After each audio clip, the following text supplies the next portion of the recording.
اور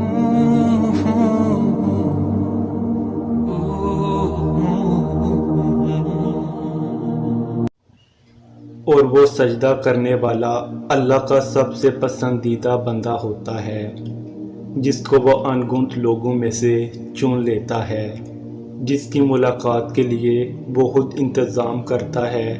رشک آتا ہے مجھے اس شخص کی مقدر پر جس کی ایک پکار سننے کے لیے وہ سارا عالم خاموش کروا دیتا ہے۔ وہ جس کو چاہتا ہے اپنی جانب موڑ لیتا ہے، چپ چاپ، اور کسی کو خبر بھی نہیں ہوتی۔ بس پھر وہ ایک حکم دیتا ہے اور کائنات کی ساری طاقتیں متحد ہو جاتی ہیں۔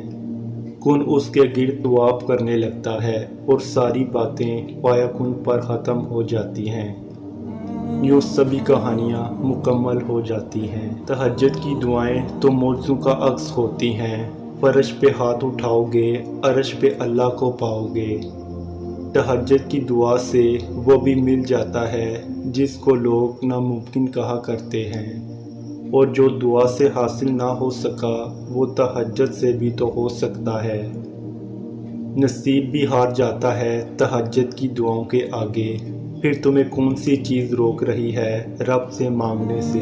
اللہ کو بہت پسند ہے جب تم دنیا سے نہیں اس سے مانگتے ہو، جب تم بے بسی کا رونا کائنات کے سامنے نہیں اس کے سامنے روتے ہو، جب تم سب ختم ہو جانے کے بعد بھی اس یقین کے ساتھ دعا کرتے ہو کہ اس کے سوا کوئی تمہیں کچھ نہیں دے سکتا، جس کے دیدار کے لیے وہ آسمان کو سیاہی سے بھر دیتا ہے اور چاروں طرف اندھیرا کر دیتا ہے تاکہ اس کے بندے کے آنسو کوئی تیسری ذات نہ دیکھ سکے، تاکہ اس کے بندے کے جذبات کی خودداری پر وہ پردہ پڑا رہے۔ سب کو بے فکری کی نیند سلا کر وہ اپنے اس خاص بندے کو اپنی جستجو کی فکر لگا دیتا ہے، تاک راتوں کا انتظار کرنے کی ضرورت کہاں پڑتی ہے۔